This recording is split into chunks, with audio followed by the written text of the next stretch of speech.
And start recording mga kalapid. Welcome welcome sa isa na naman reaction video. News 5 everywhere. Ano lang tayo, chill na content, di ba? Masyado na tayong ng yung utak ko, masyado nang gulong-gulo sa mundo natin. Tsaka sa politika natin. Di ba? Makigulo tayo sa religion na uli. Para yun doon lang umiikot yung mundo natin, di ba? Kung hindi sa politiko, sa religion, di ba? Kaysa magtae-tae content tayo. Dito tayo sa tabi-tabi po content, okay, ng News 5. Okay, anong konteksto nito? Hindi ko alam. Ayan. Mahilig ka bang magsabi ng tabi-tabi po?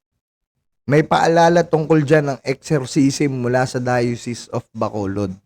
So, pasintabi po sa mga Katoliko, 'di ba? Pasintabi po. Issue hindi tao, ha?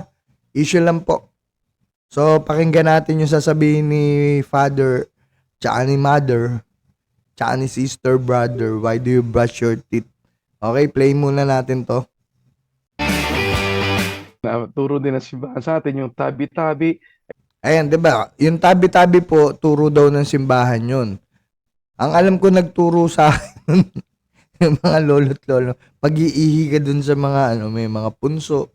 Tabi-tabi po, 'di ba? Makigrab po, tabi-tabi po. Ngayon pag magtatabi-tabi ka sa mga iskinita sa may mga nagiinuman, padaan po, tabi-tabi po. Baka bigla mamaya may tumusok ka lang sa tagiliran at magkaroon ka na ng gripo, no? Ngayon, tabi-tabi po. Ayan, so galing daw yan sa mga kaparian. Okay? Ito yung mga kasing Ito yung mga matatandang kasabihan, 'di ba? Si tabi-tabi po. Tabi-tabi po, nuno. Ayun. Yun yung pinakamagandang may rhyme dun eh. Tabi-tabi po, nuno. O, tuloy. Bahagi din yun ng occult practices na gawa ng paniniwala doon sa masasamang espiritu ng mga lamang lupa, ng mga engkanto na nandoon sa lugar na yon. Kaya tayo nagtatabi-tabi. Bakit? Kasi sa Tagalog yun, tabi-tabi po. Kaya tayo nagtatabi-tabi malamang para makiraan. 'Di ba? Kasi pagka hindi ka magtatabi-tabi, gitna-gitna po. Pagka hindi ka tatabi-tabi, gitna-gitna po. Yun. O yung mga astig nga dyan hindi sila nagtatabi-tabi. Yan sinasabi nila, lumabas sa matapang. O, di ba? Tapos ngayon, paglabas ng matapang, matapang ka ba? Opo. Yun lang. Kaya nang bahala magtuloy. Tuloy. Tumabi muna kayo kasi dadaan ako. Tumabi muna kayo kasi iihi ako dito. Yun lang yung ginagawa, no? Ayun, sa iihi. Tabi-tabi po, no? Yan. Kasi yung katuruan na yun, yung paniniwala na yun, ay naniniwala tayo na nandoon yung engkanto, nandoon yung masamang espiritu, yung duwende. Ayan, comment kayo kung naniniwala kayo sa engkanto, sa duwende, sa mga laman lupa, sa pangalan na ito, sa mga maligno, sa mga kapre, sa tikbalang, 'di ba? Kasi nung time na siguro nung Catholic pa ako, yan, may mga tsahin ako na nanggagamot, yung mga albularyo, ganun. Tapos yung may iniipit dito sa mga sa mga daliri, tapos iniipit lang, gawa ganun, diba? Nag-iiba yung boses. Ako yung duwende. Mangkukulam pala yun. Tapos yun nga, naniniwala ba kayo? Kung naniniwala kayo dyan, comment kayo dito sa baba. Kasi dati ako, ngayon po, hindi na ako naniniwala dyan. Yung mga tabi-tabi po, hindi na po ako naniniwala dyan. Kahit mga espiritu, mga multo-multo, hindi na po ako naniniwala at hindi na rin po ako natatakot. Diba? Tuloy natin to. Na yun, nagbibigay tayo ng authority sa kanila, kapangyarihan sa kanila, na humingi tayo ng favor sa kanila. Kaya ang gulo humihingi tayo ng authority sa kanila pero humingi tayo ng favor. 'Di ba? Kasi bakit kayo hihingi ng authority kung hihingi ka ng favor? 'Di ba? Kailangan mo bang humingi ng authority pa? Hoy, Tabi-tabi po ako dadaan ako masusunod ah. Parang hihingi mo lang yung pabor, 'di ba? Pero yung ano, yung authority mukhang kalokohan yun. Kasi sasabihin nga ano na, yung iba nga sabihin, iihi ako sa ano, sa punso para lumaki. Kasi sabi nila mamamaga, 'di ba? Ayun, puta pag ihing ganun, kinabukasan ano, naging pepe. Tuloy-tuloy. Saglit lang. Tabi-tabi po, dadaan po ako, mga ganun. So, you give them Anong maganda? Magandang ihi po to.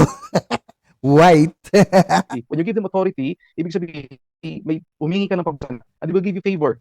No? Di ka gagambalain, di ka sasaktan, pero sa panahon na yon, susunod ay talagang sasaktan ka na. Susunod, bibigyan ka na ng sakit. Ganyan Bakit? maraming tao kapag naging gumagawa ng ganito, Ang at gulo yun, nun ah. katulad sa favor.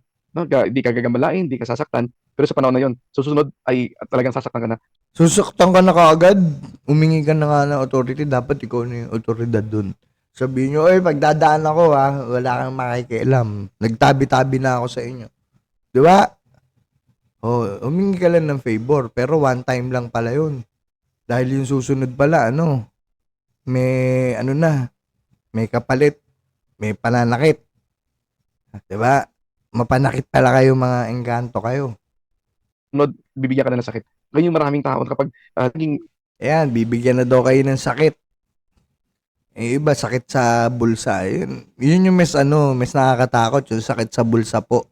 Kaysa po yung mga ano, yung mga sakit na galing sa mga sinasabi nyo ano, galing sa mga maligno, sa engkanto, 'di ba?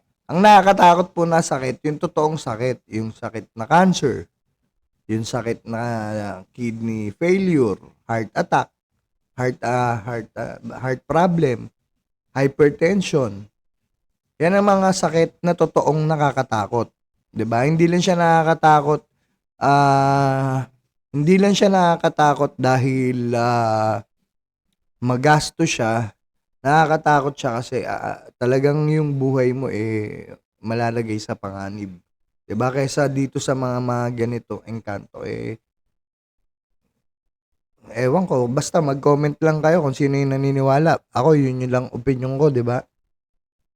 magawa ng ganito, at yung katulad sabi ko kanina, sinasabi ng iba, wala namang mawawala pag gagawin mo to, wala namang mawawala pag sasabihin mo to, laking mawawala. Nawawala ang pananampalataya natin sa Diyos. Na isasantabi ang pananampalataya sa Diyos dahil nga nandoon yung paniniwala sa ganitong mga bagay. At sabi ko nga, tayo gumagawa, maraming beses din ang mga Sabi ng pare, wag daw kayong mawawala. Ay, pwede kayo wag na magtabi-tabi nga dahil nga yun yung ano, yun yung nawawala sa inyo, yung pananampalataya nyo sa Diyos, which is true. 'Di ba? Kasi kung may pananampalataya kayo sa Diyos, hindi nyo iisipin yung mga yan. Tuloy. masasamang espiritu, ang mga engkanto, nagpaparamdam sa atin kapag nandun tayo sa lugar na yun. Yun nga lang, ako hindi ako naniniwala sa mga espiritu, sa mga ano, sa, ano tawag dito? Sa mga espiritu, sa mga laman lupa. Ayan. Pero etong ano, etong huling 2 araw magkakasunod, napapanaginipan ko yung nanay kong patay, pero buhay siya. Napapanaginipan ko siya. Tapos yung kapatid ko namatay din. At saka yung isang anak ko yung namatay. So silang tatlo, magkakasunod ko sila napapanaginipan. Bukas birthday ng anak ko yung namatay. So baka bukas sira ulo ko bukas. Kung makakapag-content ako, malamang sira ulo ko bukas. Siguro panay na naman ng pagmumura ko at kung ano-ano na naman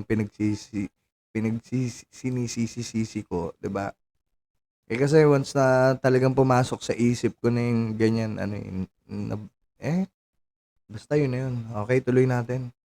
At doon, kapag nararamdaman natin ang kanilang presensya, ang kanilang existence doon sa lugar na yun, yun tayo natatakot. At doon tayo, sa takot, doon tayo nagsasabi ng tabi-tabi, humingi sa kanila ng pabor na para makadaan tayo, na hindi tayo gawan ng kasamaan. No? Pero yun nga, kapag humingi ka ng pabor doon sa masamang espiritu, malaking ibabalik sa iyo at gagambalain tayo. So yun, kapag gagawin natin, kapag tayo na nandun sa lugar na yun, nakaramdam ng presence itong mga engkanto, elementals, o lamang lupa, o anumang evil spirits, gagawin natin magdasal sa good spirit, ating guardian angel. Ayun, yun yung payo ni Father sa inyo. Pwede nyo naman sundin yun dahil sa totoo lang, wala rin naman talaga mawawala kung susundin nyo yun. 'Di ba? Pero yung paniniwala nyo tungkol sa mga engkanto, sa mga laman lupa, syempre, sabi ko sa inyo, hindi ako naniniwala, pero kung kayo naniniwala dyan, nirerespeto ko din naman yun. Comment down below, 'di ba? Kung ano yung mga na-experience nyo. Kasi ako dati talaga, yung kapatid ko na, nung ginagamot ng tiyahin ko, kapre daw, kapre. 'Di ba? Na maligno daw sa ano, yung malaking puno ng mangga, kapre. Ayan. Ay, kapre ba yun? Tikbalang, kabayo eh. 'Di ba? So, yun lang mga kalapid ah. Siguro itong content na to habol lang sa Halloween. 'Di ba? So, kung ano yung mga suggestion nyo dito, ano yung mga karanasan nyo, comment kayo kung may mga nakakatakot kayo na ano, na naranasan. Kung tignan natin kung anong magiging reaction natin diyan, kung anong maikokomento ko din sa ano, sa comment section. And yun lang. Subscribe po kayo. Huwag kalimutan mag-subscribe, hit nyo yung notification bell tsaka yung like, 'di ba? And maraming salamat po and stop recording.